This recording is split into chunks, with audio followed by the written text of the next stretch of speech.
Well, hello, White Sox fans, and welcome to another edition of the Future Sox podcast. My name is Ian Eskridge. Joining me, as always, Mr. James Fox. How are you, James? What's up, man? Doing well. How's it going? I'm doing well. Watching some interesting playoff baseball, and despite the hurricanes in Arizona, which is Yeah. still blowing my mind, I watched three Desert Dog games and there's some interesting stuff going on there. So we'll get into that in a little while. Um, Everything good for you? Yeah, all good. I'm off work tomorrow for Nice. Me Columbus too. Day or Indigenous Peoples Day or whatever you want. That's fine. No work. Which means morning practice, which is fine with me because then it means I'm home in the afternoon. So, Nice. yeah. Yeah, I have doctor stuff tomorrow, so not Mm. quite as exciting, but Well, that's hey, what you do on Columbus Day. You schedule all your appointments when you know you're off. So your place of employ is closed. no, No, okay. absolutely not. You're just 24/7, yeah. 365, baby. That's what I thought. So you're just off. Okay. Yeah, I took it Gotcha. off so I could go Yeah. do that and get it taken Yeah. care of. Yeah. So did you watch the game 5 yesterday? Some of it. Yeah. Andrew Vaughn coming through in the Yeah. clutch when it Off a matters. righty too. Yeah. I can't say that I'm really shocked. It's kind of one of those things where he plays well against the Cubs, and that worked out nicely for Yeah. us. So our buddy Chris Lanuti, I think, had the best synopsis of like Andrew Vaughn. He said like, you see all these people who like are like, oh, they got rid of him and they shouldn't have or whatever. And he basically said that it's like this ex-boyfriend or girlfriend that was just torturous, that like it was never gonna work with you. And then like you find out down the road that it worked out with somebody else. You should just be happy and move on. Like it was never gonna happen here. So there's no No. reason to think that, like all of a sudden he was just gonna be good somehow. Because honestly, like he wasn't that good there. He's had some big hits. He had like that huge month. I'm honestly curious to see whether a team like the Brewers like tenders him a contract. And I know that sounds crazy, but like, I mean, it's gonna be like $6 million. Yeah. If he helps lead them, I mean, to the World Series, I'm not saying he's gonna do all that much to win, like the whole thing or whatever. But if he helps keep them going, it's a cheap option for them. If that's Yeah. it's not going to cost them a lot, and No, but they if you're also look didn't they trade out the Savali money for him though, right? So it's kind of like was a wash. yeah, fair enough. I know, but I mean, you're talking arbitration, like 5-6 million bucks. Right. Yeah, I that's don't. true. I mean, what did they pay Reese Hoskins? They paid him more A than that, lot. didn't they? Yeah. So, they could conceivably come away with like an extra like 8 million over 2 years or For sure. whatever I if they just signed wonder him I instead. wonder if they think that he's good or if they know. I mean, well, Because from they what probably we need a heard, they need a left-handed complement, probably for sure. yeah, it So would be you can good to like play have him against somebody. lefties. Yeah. Yeah. Yeah, that would make sense. And from what we heard about his work ethic is that, there was um lack of lack of reason for him. He thought to use analytics, and apparently there he started to listen a little bit more. Yeah, he Maybe he that didn't change at changes all. the arc of his career a little bit. Right. So if you could manage to get like a 250 average out of him for a year and get like 20 home runs in that place up there, it would be worth it for 5-6 million bucks. Right. And I hope this starts to happen here with like Ryan Fuller and whoever they hire. But like my understanding is like if you play there and you chase like at the plate, you don't play. You just don't play. Like you're gonna chase, you're not gonna play. So, it's like pretty simple. Yeah, that's fair. We were I enjoyed it. We were awarded with another PCA catch out in center field that was not meant to be. So Oh, that kind of was funny for me. yeah. Like I don't know. Like So after the first series, like, I had people dunking on me, of course, because that's what people do. It's fun. We can talk about this every week. Um, there were like some Cub fans that like thought it was stupid that I suggested that they should trade like top prospects for like a good pitcher at the deadline, right? And I know other Cub fans agreed with me. I was, like the who's the Mo Baller guy, Ballesteros. Like, yeah, Oh, Moises Yeah, Ballesteros, yeah. Ballesteros. Like, when is he ever gonna play for you? Like, if that's the headliner to get like a pitcher, like I would have done that, right? And so then after they beat um the Padres, people were like, "Oh yeah, you look at this Sox fan idiot with this take." I'm like, "Yeah, I mean, I think the take's still right. Like, they needed more pitching and they didn't get it, and it was like just a weird deadline." The other thing that's like really strange to me is like the amount of people in like fans and the media who seemingly like blame Craig Counsell for everything is like staggering to me. Like, I don't know if it's because he's like kind of arrogant or whatever, or he makes $8 million. But I mean, like, some of this stuff, it's like, yeah, like his team doesn't hit. Like what would you like him to do, right? And I even understand the Michael Bush thing. Like, Michael Bush is really good. He also has an 81 WRC plus against lefties.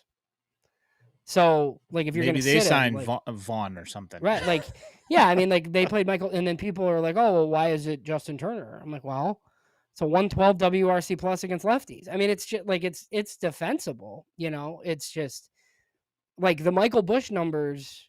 He's awesome, but he's not the same guy against left-handed pitchers. So, like, just these little things, right? And then the pitching moves. There was just always a question. I thought the general manager was more to blame than the manager.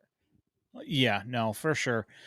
Um, how much do you think is this not him having Walker McKinven around, analyzing things for him? I know. I mean, he also had like their current manager with him, right? Yeah, yeah, Pat in yeah, Murphy. yep, yep. But I mean, the Cubs bench coach right now, and I don't know a ton about Ryan Flaherty, but he might get one of these jobs. Hmm, interesting. I'm actually kind of curious. That was one thing that I didn't get to asking to anybody that I talked with at the podcast thing, just because it didn't seem like there was never a time in the conversation where it seemed right. But I'm kind of curious as to everybody's thoughts on what Walker McKinven brought to the White Sox this past year. Right. Yeah, that is an interesting question. I mean, yeah, I don't even know who to ask. Like, it's Yeah, probably a gets question because I mean, obviously Venable's gonna, be positive. I mean, they'll all be positive because I'm guessing he helped. I mean, it does seem like one of the reasons why Drew Butera isn't going to be renewed is because like Walker McKinven just like kind of does that job.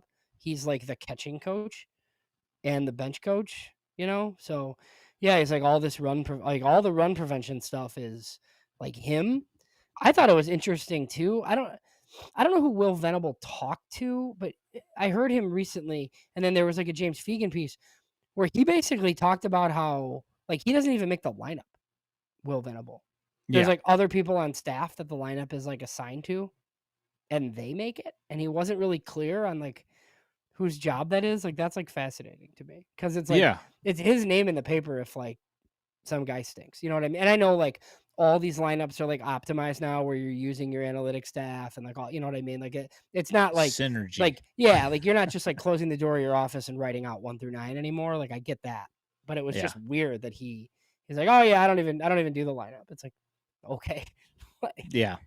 That whole thing to me is still kind of weirds me out. Like, but I understand why they're doing it the way they're doing it, and why a lot of teams have moved to doing it that way. But yeah, it's still like you think back, you're like, well, you're paying the manager to come in and do this stuff.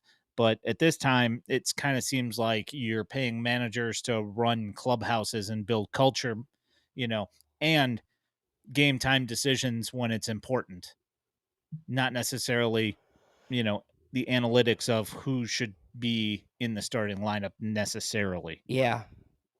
They don't Mike, have all those in their head, you know? yeah. Mike said the Dodgers Phillies ending was crazy, dude. Like, I feel so bad for that kid. Like that, like what that he's like been really good all year too.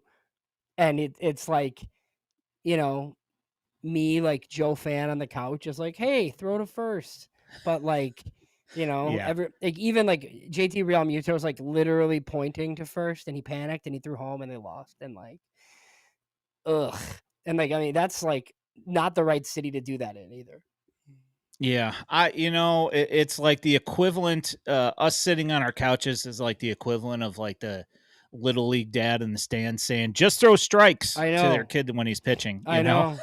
Throw to I first, mean, duh. Like yeah, a- and I feel terrible for the guy. Like he's gonna have to scrub his timeline. Like his social media is all gonna be gone. Like there's, I don't know. yeah, It's pretty rough. So I guess we'll move to that one. The Dodgers Phillies series done in four. Phillies just managed to scrape one out there. Um, I don't know. The Dodgers just have a lot of firepower. I don't think there's really a whole lot. Like the Phillies yeah. Like also kind of look like I don't know. Harper wasn't hitting all that much.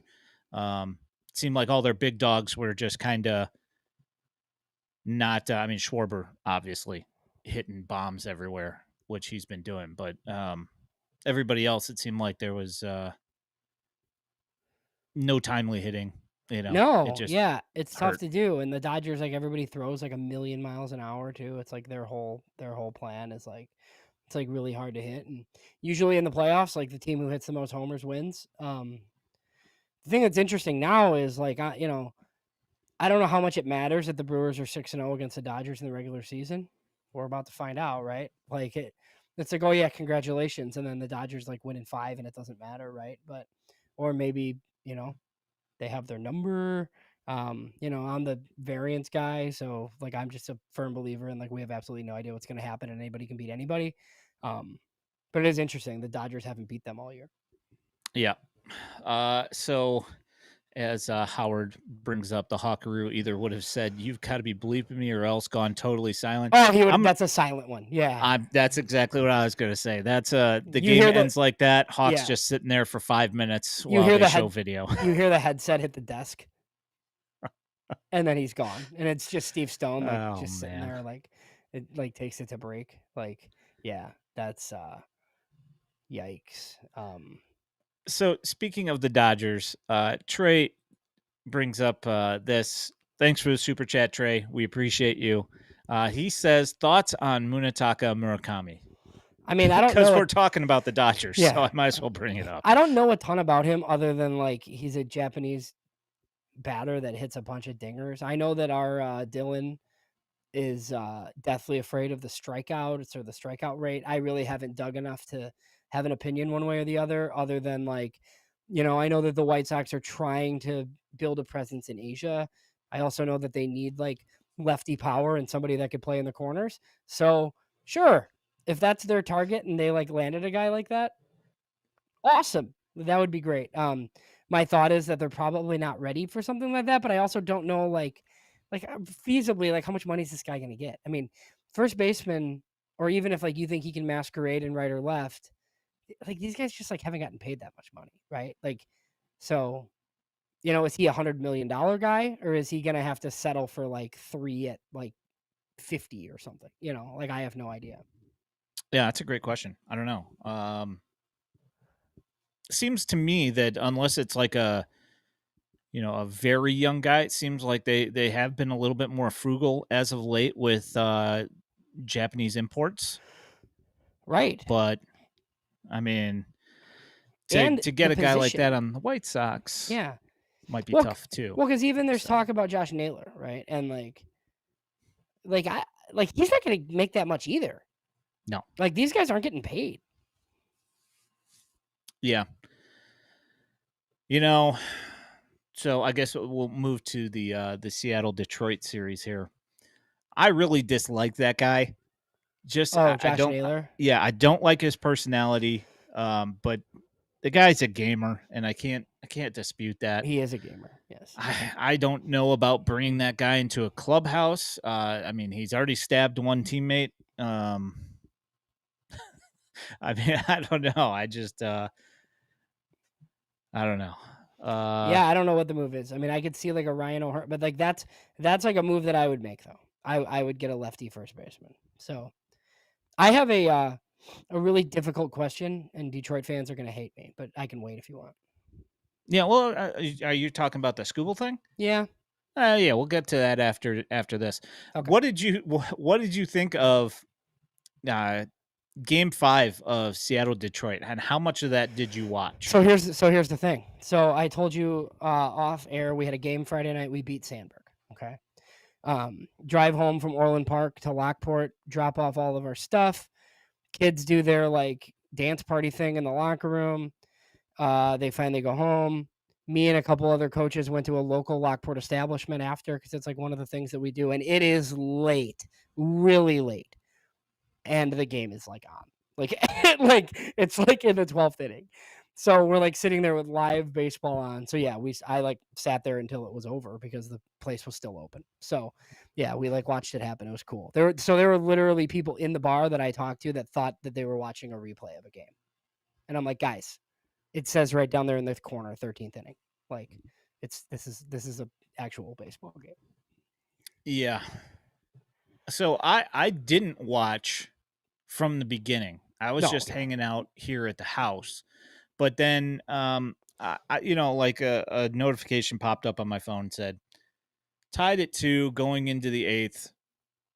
And I was like, okay, cool. We'll see who can manage to score here and end it. And I was like, okay, cool. So I hopped I hopped in at the beginning of the 8th inning. 5 hours later, it's Yeah. like it finally ended. I was like, oh my gosh, after 15, what felt like 15 double plays and just all sorts of traffic on the base pass, nobody able to get the important hit. The Mariners finally broke through, and yeah, it was crazy. Yeah, and you have to like start pitching, start throwing starters in the game because you just like don't have enough players. It was crazy, but yeah, I Yeah, wasn't. I mean, I wasn't that sad. I don't. The Tigers or whatever. yeah, I saw some. I think I saw some of the Tigers fans on Twitter talking about who they wanted to pick up in free agency for next year, saying that they needed somebody that was going to get the big hit and in the important time. And two guys that were mentioned in that list were Polanco and Eugenio Suarez. And I was like, did you not just watch this series and watch those guys strike out in the most important times? I mean, I know the big hit came, Yeah. but we're talking the 14th inning, and like it took forever, and like 4 or 5 at bats by said individuals to finally get that hit. Yeah. Suarez like needs to go to a tiny ballpark. He Yeah, like him wasn't playing in he Seattle's tough. he wasn't good the last time he was there either. Like I understand trading for him; it's the best bat available, but like he just hasn't been that great. Yeah, I don't know. Anyway, all right, so we got Blue Jays series, which was not really all that competitive at all. No, I mean, the they're Blue good. Jays, the Yankees did manage to grab one there. Um, Yankees didn't have the pitching. Yankees didn't have the hitting. Blue Jays had both. Didn't work out well for the Yankees. Are you shocked at all? No, not really. I mean, for them to win it, like I thought a couple of their bats would have to like just go absolutely nuclear, and Toronto's good. So no, not Yeah. surprised. I mean, it I don't think it's what Major League Baseball wants. If it's like Milwaukee against one of those AL teams, like that's not really a driver, right? But like we're gonna get what we get. They're probably hoping for the Dodgers at this point, I would think. Yeah, I would think so. So let's go ahead and move to that. Oh boy. Um, the Detroit Tigers have they just lost in Game 5. The only reason why they even made it to the playoffs, the only reason they even made it to the second round, is Tarek Skubal, and they just had him for 10.15 this year. Yeah. Next year, it's being estimated that he's going to get 22.5 in arbitration. Okay. Totally fine. What is Detroit going to do with Skubal? Right. Like, do you trade him? Because, like, I talked to some fans on Twitter, and it's like, oh, they should just sign him. And look, agreed. Like, like like maybe I'm resigned to this fate as a White Sox fan. Like you see these guys and you're just like, oh, they're trading him because like, but it's not that easy, right? Like even if they weren't cheap, right? Like this Illich like isn't his father. Like even if you wanted to sign him right now, like with 1 year to go before free agency, like is that even possible, right? Like do you have to offer him $400 million? Like what would he need to not get offers from other teams at this point? Like it's just you're too late in the game, I feel like. And I feel like I wasn't even like being a jerk online this time. I was just like, seriously, what do you do? Because okay, fine, you keep him and you try to win next year, right? And then he walks as a free agent and you get like the 32nd pick in the draft when he leaves. Yeah. Or you trade him at next year's deadline, I guess. But like, yes, Skubal is a Scott Boras client. So like there's just and people are like, oh, Boris has signed some guys. I'm like, yeah, occasionally, like a guy will re up, right? But not guys like this. Like he's gonna be the highest, the biggest pitching deal ever. So what is that It's looking that currently? way. It's not Freed, right? Doesn't somebody have 300? Isn't it like Garrett Cole or somebody? I feel like somebody's gotten over 300. Yeah, probably Garrett Cole. And the Dodger pitcher Sounds too right. got over 300, right? Yamamoto, or I think he might have got like 325 or something crazy. Was it that much? So it was a lot. I know that. Yeah, it was a Yeah. lot.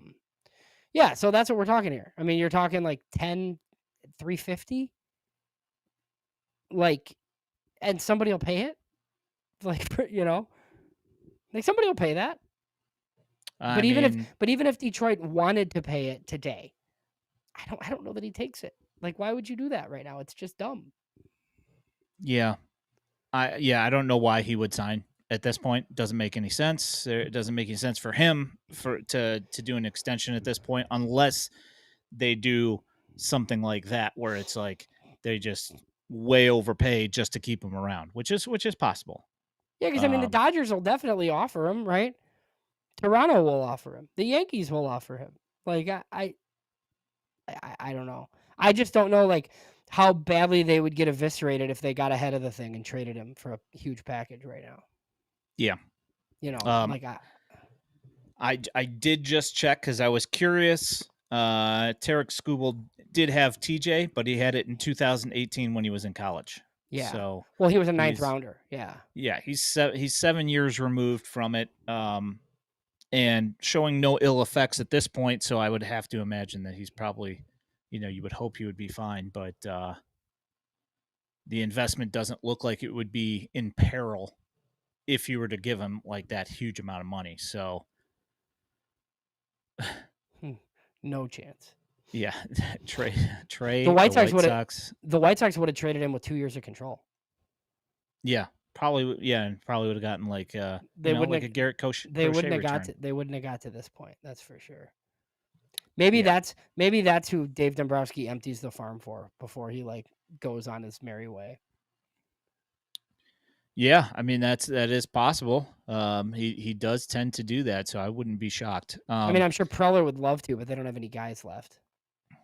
Yeah. So yes, Vince Skubal, 9th rounder, and the only offer he got out of high school was at Seattle University. Yeah.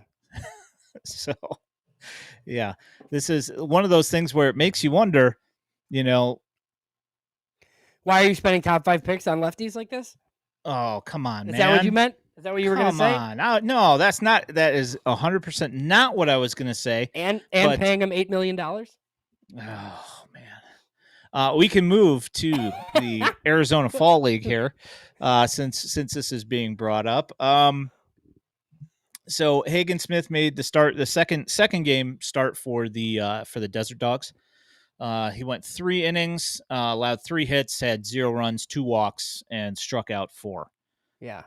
Now, you guys, full transparency, there are 4 of us in a text message conversation, James and myself, and then Dylan and Elijah.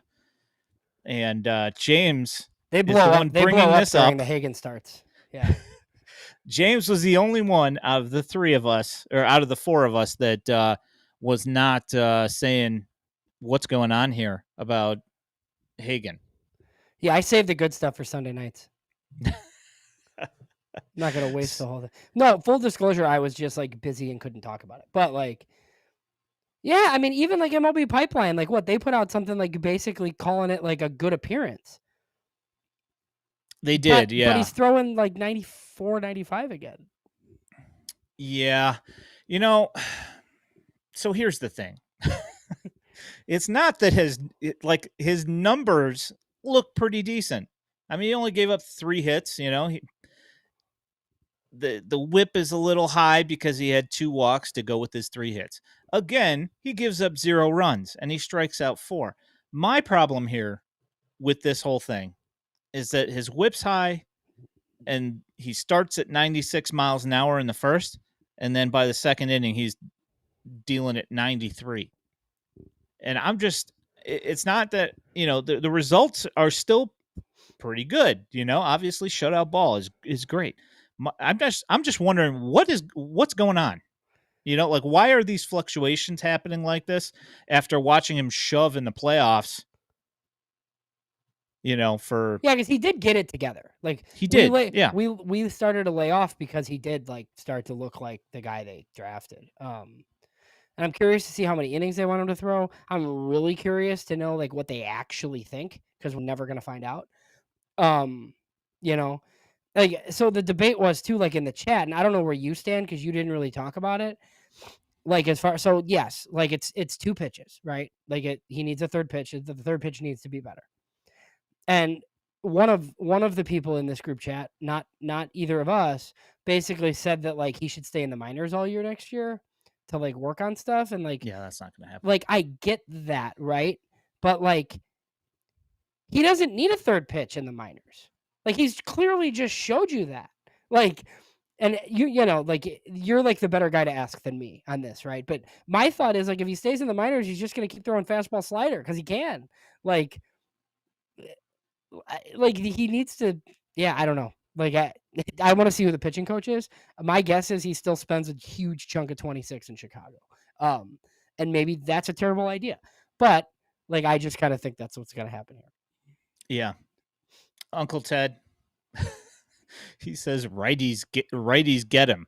Righties don't get him. He No, gave up 3 hits and nobody no gets him. runs, dude. Nobody Nope, nobody hits him in the nobody hits him. minors. Yeah. You said, okay, so maybe they hit him in the majors, fine, but he hasn't been there yet, so you have no idea. So, like he probably needs a third pitch to get good righties eventually. Like yeah, agreed. Like he needs a yeah, cutter or a changeup to throw against right-handed pitching. But how about like just like throwing your fastball and slider for strikes and not walking 6 guys per 9 first before I worry about a third pitch? Like how yeah, like how about that? Because yeah, the people right now that are like, oh, he's a reliever.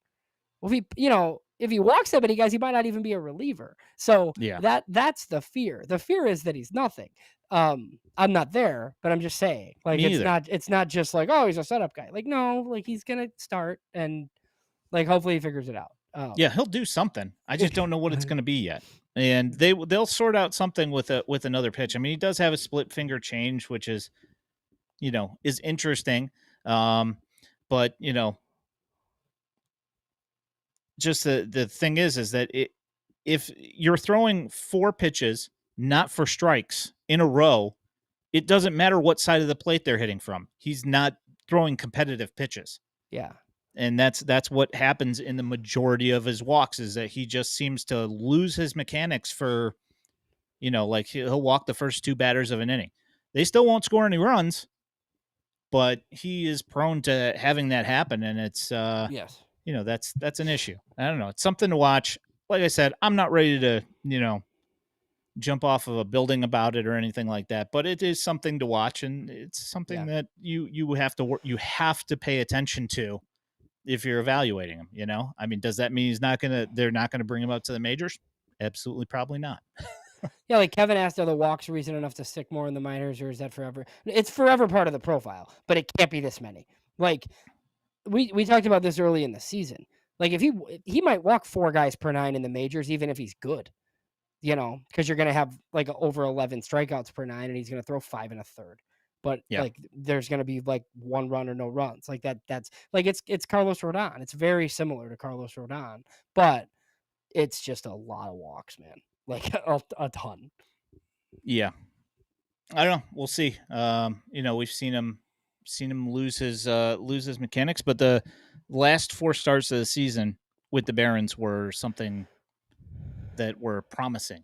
Yeah. So, And that's so somebody made a comment about how they're like dropping and like I don't understand the Schultz thing. Right? Like if you thought Noah Schultz was good like going into the season and you don't think he's good now, like you're not paying attention. Like you're just not. Like the dude has a leg injury. He's been hurt all year. Right? So like I feel like anything that happened I I don't really get it. It's like, "Oh, Noah Schultz isn't as good as we thought." Like do we know that? Like what? Cuz like you looked at AAA stats? yeah. I don't really get that one. Injured AAA stats. That's what I mean. Like he's pitched hurt all year. Um, and obviously, like we're privy to some information that maybe others aren't, but I, I'm not worried about him because Yeah. Uncle Teddy's throwing because he's hurt because all these guys are hurt. It's baseball. Like he wasn't injured.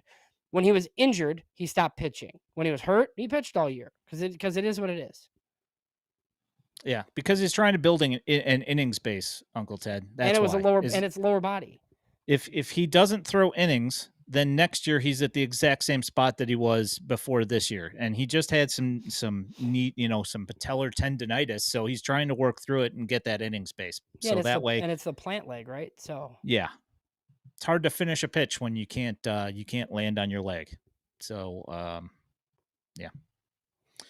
Anyway, so the bats in the AFL, that's been fun.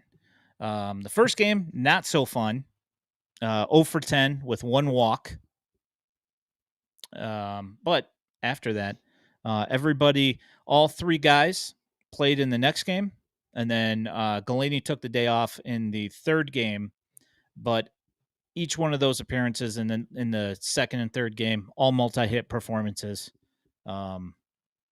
Antonacci, he's had the most at bats, obviously, leading off. First game was 0 for 5.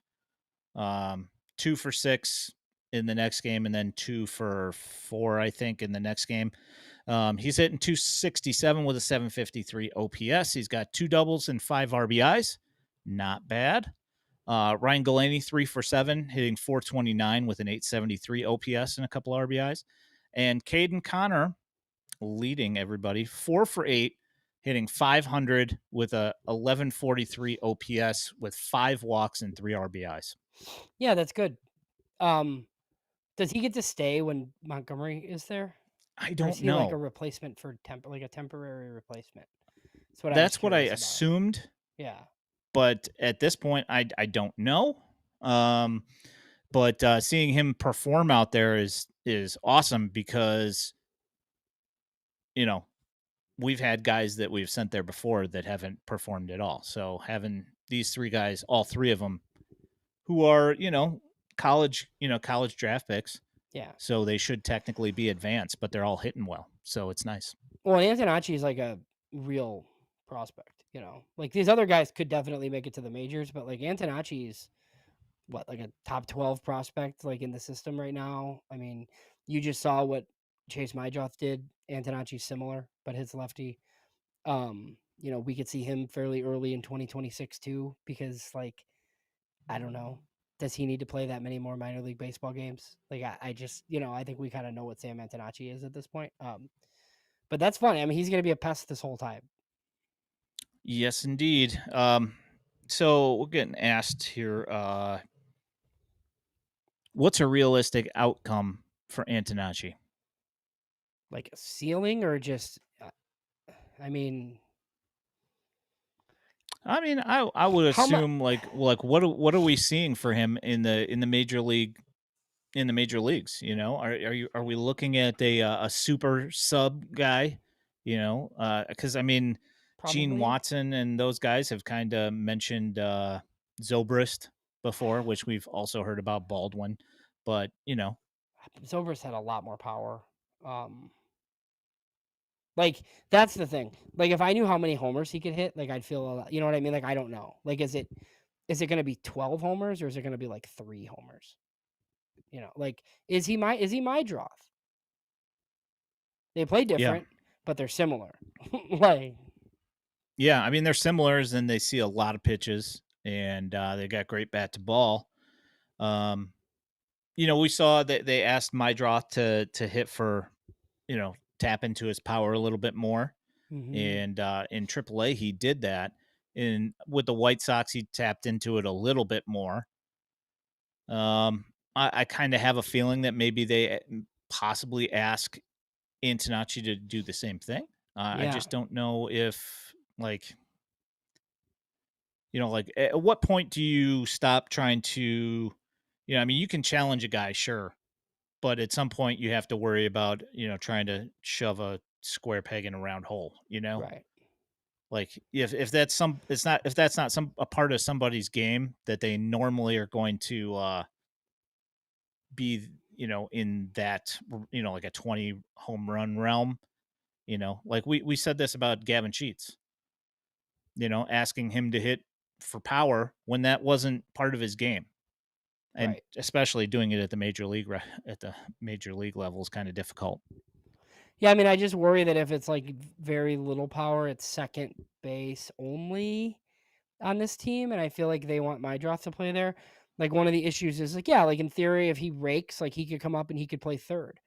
But like, can you have him at third and Mydroth at second? I don't know that you can. So I don't know. It's fascinating to me. Like, do they choose him over Mydroth? They drafted him. Like, so, like, it's possible. I think he probably starts in Charlotte, right? I don't know why you'd go back to Birmingham at this point. Um, and then we'll see. I mean, he's the kind of guy who Charlotte will be no problem, I feel like, for him. Yeah. And Adrian asks, where do you think Antonacci fits defensively? Could he play a corner outfield spot? I mean, I think that he could play left field, but I wouldn't play him anywhere else. And also, this is another one of those things where, it's like at some point, if you want him to specialize in the infield, and he'll play third base, first base, shortstop, second base. He'll play any one of those four. Do you really want to send him out to the outfield and have to train him to do that as well? I'm not saying that he couldn't. It's just like, well, I don't know why you'd want to. Yeah. I need power in And the he doesn't have the corners. power for that either, Yeah. you know? That's tough. It's a tough ask. Yeah. I don't know. I mean, maybe you use him to get something else. I mean, who knows? Like they're not going to keep all these guys. But it's good that he's been successful. I mean, that's an overslot 5th round college pick, and your 3rd and 4th rounders were hurt all year. Um, so that helps. Like taking McLean and Saki, and then Antonacci, and Antonacci's doing what he's doing. It's cool. Yeah. It's nice to see some positive things going on there. And I don't know. We'll see what happens for the rest of the AFL. And Um, I've gotten some requests to do a 40-man prediction episode, Whew.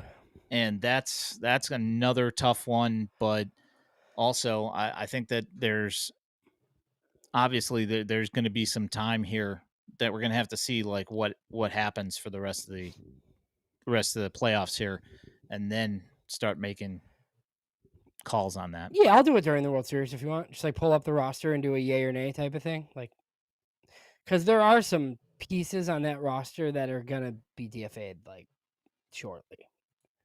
Yeah, Um, I would have to imagine that they would probably take care of that sooner than later. And we've already seen all the guys from the minor leagues that we're going to call free agency, yeah, pretty and you much have all all the done like their thing. Jolks is on the roster right now. You have who's the guy they got at the end of the year from the Marlins to play the outfield like for a week? Derek, is it a Derek? I want to say Derek Fisher, but that's not right. I don't remember. Derek Yeah, Fisher, yeah, that's not right. He's the dirty Laker. the dirty Laker. Yeah, he was a dirty player. No, but I mean they just have Derek Hill, right? Derek Hill. Oh, yeah, So Derek Hill. so they Yeah. got all these guys on the 40 man. They're just like really like all of a sudden the 40 man's at 30 and you're like, oh, okay, never mind. There's no problem. Like like So Beef brought up something pretty interesting that I hadn't thought about before, and I hated his logic when talking about it. But he mentioned that they picked up Derek Hill in late August. If you pick him up in late August, are you really going to let him go that quickly, as he's got no options left? Is that the guy that we're gonna be seeing as a 4th outfielder? I That's don't a know. I mean, does he revert to your minor leagues in the off season? Like if you outright him, does he stay in the org? Yeah, I just Because I don't know that anybody claims him. I don't either. That is an interesting one. Like, I don't think they try and get him back. Um, but yeah, as Trey mentions, he's at least making it to the spring, I mean, you would think, they so have a few guys that are like Brian Ramos is out of options, Sosa's out of options. They got a whole bunch of guys hmm. where there's some problems. I think Corey Lee's out of options. Um, yeah, I don't know. I mean, I don't know how much it matters. I I'm curious. I don't know what the first, like what's the first roster move, right? Like there's some stuff like a few days after the World Series I feel like that they have to do. I mean, they'll pick up Robert's option. I wouldn't be surprised if they traded Mike Talkman, you know, Pretty or positive that, Corey Lee's on his way out. you would think so, unless there's because even if Ian, close your or cover your ears for this. No, don't do No, that. even if they were gonna like trade an Edgar Carroll for something else, right? Um, I don't think Corey Lee's like Kyle Teal's backup. You know what I mean? Like I think he's probably gone regardless of like what they decide with their catchers. I just don't know. I feel like Corey Lee's future is like elsewhere. I just don't know if you get anything. Yeah. I mean, yeah, that's tough. I would imagine that Corey Lee would be gone, but if if you get, you know, we always say you listen to everything, regardless if it's something that you even are going to listen to technically, like anything that you're really going to listen to, but you still listen to whatever Yeah. somebody's offering you. I think that they would have to probably be bowled over to trade an Edgar Carroll, Oh I my would God, think. either of them. I think they'd need a ton to trade either of them. Yeah, but I mean, if right, it's a pitcher of some kind, like something. But like the way they talk about it, though, like it doesn't sound like the manager wants to play both guys at the same time. So that's why I wonder, like, what the heck they're gonna do. Yeah. Yeah, this is I don't know, it's going to be interesting offseason. I don't at this point like I've got a bunch of things that I would think that they're going to do, but I don't know like it is going to be interesting just to see who they value enough or who other teams are valuing enough to give something to pry it out of the White Sox hands. Yeah, yeah. I mean, there's a couple of guys that I would think that they would get rid of. Like, I would think that they would trade Corey Lee to keep the other two, but Oh at this yeah, point, I don't know. yeah, So, for sure. Um, there's some stuff in the comments. So Adrian, they have 40. Really? So the thing is with the White Sox right now, like they have like a ton of dudes that are on the 60-day DL. So all those guys pop back on the 40, and then all the free agents go off. So I think like once the free agents go off and all the 60-day guys go on, they're still at like 38 or 39. And we've talked about 5 to 7 guys who were like potentially worthy of protection prior to Rule 5. So they will definitely have some moving parts and some stuff to do. yeah. Well, that's the Rule 5. I'm getting anxiety just thinking about it right now. The guys, Um, just the guys that they might not protect. yeah, guys that they're going to not be able to protect, guys that they're going to have to get rid of. Like, most of them, I don't, that we're going to have to take off the 40 man. I'm not Well, I that mean, what worried about, but and we haven't really got into it, but I mean, I feel like there's a couple, like to me, like Tanner and Paulette are easy, like locks, like those two guys. I think you add to the 40 man, and I have a sneaky feeling that they'll add Shane Murphy too, because they think that he could just be like one of these, like up and down at minimum, like he could just a starter gets hurt, he could come up and pitch in the big leagues for you, and it's like not somebody that you would like want to get rid of. Um, so then the real questions come down to like Aldrin Bautista, Tyler Schweitzer, there's a few other names too. Mason Adams. Yeah, well, Adams, So, Adams, I think they have to protect because Adams is like the perfect Rule 5 candidate. Totally. Like Because they have to he's protect him. hurt, so they can stash him on the 60-day IL until he's ready. Right. And then he So a pitches the really rest bad of the team. year, and then he has options. Yep. Yeah, this is the thing that like kind of gets me all. I think he gets added. So I would so think if it's so. so if it's him, Tanner McDougal, and Peyton Pillette, and then I don't know. Yeah, it's tough. Like I don't know. I assume that that's probably that those guys are probably on, but I don't want to. I think Like, are that you they've kind of. nervous about Aldrin Batista? Does a really bad team do that? I'm not worried about Aldrin Batista as much as I'm worried about losing Murphy or Schweitzer for nothing. You Right. know, I wouldn't be surprised if after the season's over, maybe you see somebody get traded. Yeah, to a team that would be willing to protect one of those guys. Right. Yeah, because that's what like the Yankees and Rays do all of a sudden, and the Guardians they start trading guys to like clear spots or like they make trades before that happens because like Schweitzer's the type of guy that I could see get drafted in a Rule 5 draft. 100%. 100%. He's got. I mean, the skill levels there. I think it's just a matter of tweaking. Yeah, I mean, you're talking about a guy who had 43 innings of scoreless baseball. and a team would just put him in the bullpen and tell him to throw 97 Yeah. from the left side. They'd be like, okay, well, we're gonna stash you in the bullpen. Just go down there and throw hard, basically. Yeah. That sounds about right. But can you protect 6 guys and add a few vets in free agency and make trades and like have enough space to do what you want to do? I don't know. Adrian, I no. Yes, they Adrian, could. stop it. They could, but like I think there's a better chance that he's in their starting rotation to start the year Yeah. than that. If I remember correctly, Trey, the deadline for the roster stuff is November 20th, I Something like think. it's generally right around then. Yeah, that makes Yeah. sense. We have to like get all your protection in and like I'll tell you this ahead of time, they can get to 40. They can have 40 men on their roster that day.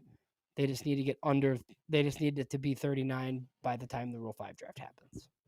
Yeah. I always get those notifications that are like they can't draft somebody because it's at 40. I'm like, okay, well they can get rid of somebody. Yeah. Yes, Adrian, to answer your question, yes, you could. I just don't think that I don't think that's happening. No, I think they're more likely to trade like one or two of the guys that have like you've seen that are on the team, like Burke, Cannon, you know. I don't know who this regime is married to that was here before. Yep.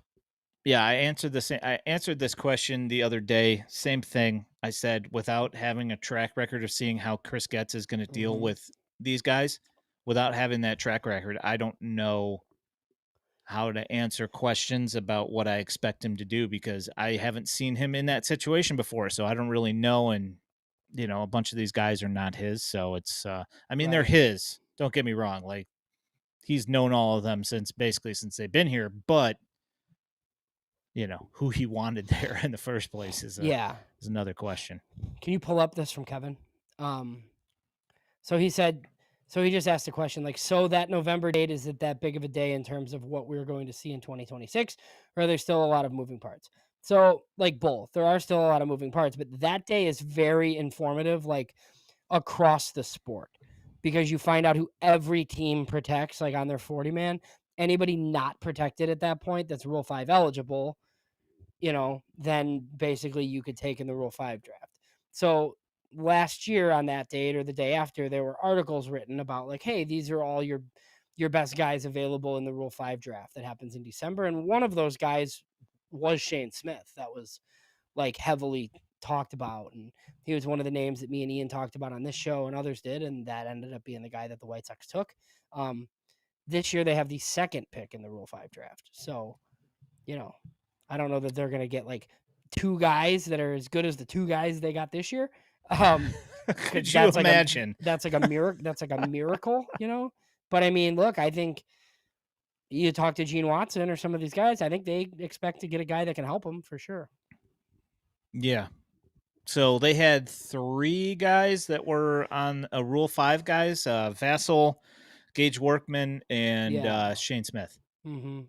Gage Workman was the one that didn't work out. The other 2 stayed on the roster the entire year and were very productive. So, and I'm also going to go ahead and say shame on you to Just Baseball, part of our media, who we are a part of their media group, for not adding Shane Smith into their all rookie team. Come on now. Seriously? Like he's there, he's not there. And Yeah. then they put what's his name from the Yankees on there. -0.4 WAR. Schlittler? Like no, he was good. I'm trying to remember what is Will something. Maybe is it Oh, Will yeah, yeah, something? yeah, yeah, yeah. They got the other Yeah, guy. Yeah, yeah. he was like he had like a an extra run on his ERA, and Yeah, Shane Smith was like legit good. yeah, I don't get it. So when that date happens and the Rule 5 list comes out, is the guys who the Brewers leave unprotected like your first thing you're gonna do? If what? Like the guys who the Brewers leave unprotected, is Uh-huh. that the first list that you're gonna scour? I mean, if it's pitching, yeah, probably. Yeah, If I it's mean, yes, Will Warren, that's who it was. Um, yeah, I don't want an infielder from him, no, I think but they I think they'll take a pitcher. I think that's another pitcher. Yeah. But you I know, mean, think about where like who we've talked like who do they rely on, right? Well, you have David Keller with the Mets. You have Josh Barfield obviously was with the Diamondbacks. Brian Bannister's kind of been all over the place. Any Orioles for Will Fuller. They've picked up a lot of Brewers. Walker McKinnon, I think, has a lot of influence. yeah, it would seem that way. And his guys are bullpen guys, so or pitchers, so that makes sense. I would 100% not be surprised if they went out and grabbed some of the pitching. I would be surprised if it was a hitter, Yeah, because it's because I just don't going to be think harder they're. for that guy to make the team. That's yeah, that, and I also don't know that there's going to be a guy that's going to be Rule 5 eligible that would necessarily be worth it from their system. Like some like the guys that they've got in AAA and stuff, like yeah, they're okay. Like some Right. of them are okay. It's just not, I wouldn't think that it Well, would be somebody that would stick for a year. well, I'd have to go back and look too. Did anybody from like the most recent Rule 5 draft other hitters that stayed on teams all year and made an impact? Like, I don't really know, like, Hmm. I'd have to go back and look and see if somebody mattered. I mean, maybe the best Rule 5 pick ever was Josh Hamilton. Um, Roberto Clemente would oh yeah, that's beg to true. differ. Yes, Roberto Clemente. But yeah, no, I don't know. I'd have to. I think that should be when we go with this. When we go and we talk about the Rule 5 draft, I think that we should go back and comb through some of that stuff and answer some of those questions. Um, Yeah, because a lot of times it's like catchers and utility guys. Those are the yeah, guys that stick. yep. Oh yeah, Johan Santana as well. Yeah, That he was a good he one. he is a good one. Yeah. Yep. So another argument that was going on about this MLB All Rookie team is that some White Sox fans were upset that Jacob Wilson got the shortstop spot over Yeah. Colson Montgomery. Your thought? Jacob Wilson's awesome. He's good. He's Yeah. good, but Who was the third but baseman? what's that? Who was the third baseman? It is Caleb Durbin, who's been okay. So put Montgomery at third. I mean, you could, He but played games there. he did, yeah. But I mean, like the one that people were really complaining about was the Ramirez from the Marlins winning the DH, despite Yeah. the fact that Colson Montgomery did not play DH at all, but his numbers over Ramirez, like Yeah. his numbers are way better, and I would rather stick him in that spot, but they did not.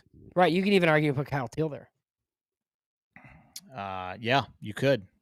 Um, as Trey says, please like the stream. We appreciate that. Um, yeah, I don't know. I don't think anybody's going to beat Nick Kurtz though. No, he's probably the first baseman. I would think That that was a he's good probably rookie of the year this year, huh? that was a good pick by the A's. Yeah, it worked out all right. Well, Never because it gonna was pick funny because a Wake first baseman, but that one worked out all yeah, right. no, he pretty good. What happened to Jack Haggs though? Not good. Weird, huh? Shocker. That's you know. Imagine development is needed, and that chase rate is still there. He Yeah, does hit the ball hard though. Andrew like asking him to play the outfield. Oof. I mean, if you remember when we had Joe Doyle on, and we mentioned him in the out, was it Joe Doyle or was it Carlos Colazo? I can't remember. I think it's Colazo. Yeah. We asked if he could play, if he should be in the outfield, and it was met with laughter. Yeah. So Well, and Carlos was the one too who said like he's personally not as high on Cags, but since he works at like a publication, it's kind of like us. They add all these guys up and then they end up like where they do. But he's kind of one of those guys who wouldn't normally take a first baseman, but he also like wouldn't switch that guy's position to justify taking the guy. Like it's yeah, like okay, well just you're drafting the bat basically. yeah. So Kevin's asking, you guys got anything planned for the next couple of weeks for the off season? Is next major Nope. news date November? I mean, we talked about doing like a 40-man like prediction type thing, or just like combing through that in the Rule 5 at some point. So that's in plans. Should have coaching news at some point. Yep, there will be You some know, news, yeah, just not there's a lot. exactly sure when. There's stuff. I mean, is Instructs over? Nope. No, it's not, right? Yeah, it's So still going on. Yeah. yeah, so maybe we can get somebody on that's like seen the White Sox instructional league team. I mean, there's guys that are super interesting that are there, obviously. Like some of the DSL guys are there. Billy Carlson and Fauski are there and their draft picks and stuff. So yeah, I'm sure there will be some stuff there. There will be like more prospect stuff. The playoffs are going on. We'll figure it out. We could do an hour a week. I think we can probably fill an hour a week. We'll be fine. Yeah, I mean, we've got enough information and stuff to talk about that we can do at least, some of the time. And then you guys are all in here too, and you guys help us steer this thing, so we appreciate that. Are you good, James? You ready for me to walk this thing out here? Doug, why would that one be better? Why is that ideal? Huh. Doug said ideally the right, Elijah Doug. and Dylan one would be better for the 40-man. I see how it is, Doug. I see how it is. How about we both do it? That would be, do it on each show and not tell each other. Yeah, well, that is definitely true, Doug. I agree with that. Grant Umberger, that's Ian's guy. What else here before we leave? Yeah, we'll be good. I think we could pop on and just take questions from you guys and get an hour. Okay, Doug. Interesting comment, pal. Appreciate that. All right, so that's it for this week. You guys have been watching / listening to the FutureSox podcast. If you are listening to this in podcast form, know that you can find us every Sunday night at 8 p.m. on YouTube and the Purple app. You can also find this podcast along with all of our written content at FutureSox.net. If you are looking for White Sox prospect highlights, you can find them on X at FutureSox, and now also here on our YouTube channel. If you love the content and want to support us here at FutureSox, there is a link to our Patreon in our channel description and at FutureSox.net. You can also toss up a super chat on our YouTube stream. Also, don't forget to like this stream and subscribe with notifications so you know when we're going live while helping us in the World Wide Web algorithms. My name is Ian Eskridge at Daily White Sox, and he is James Fox at James Fox 917. We appreciate all of you. Thanks for listening and commenting in the chat. We appreciate you guys. You guys are great. Have a good one. We'll talk to you guys next week.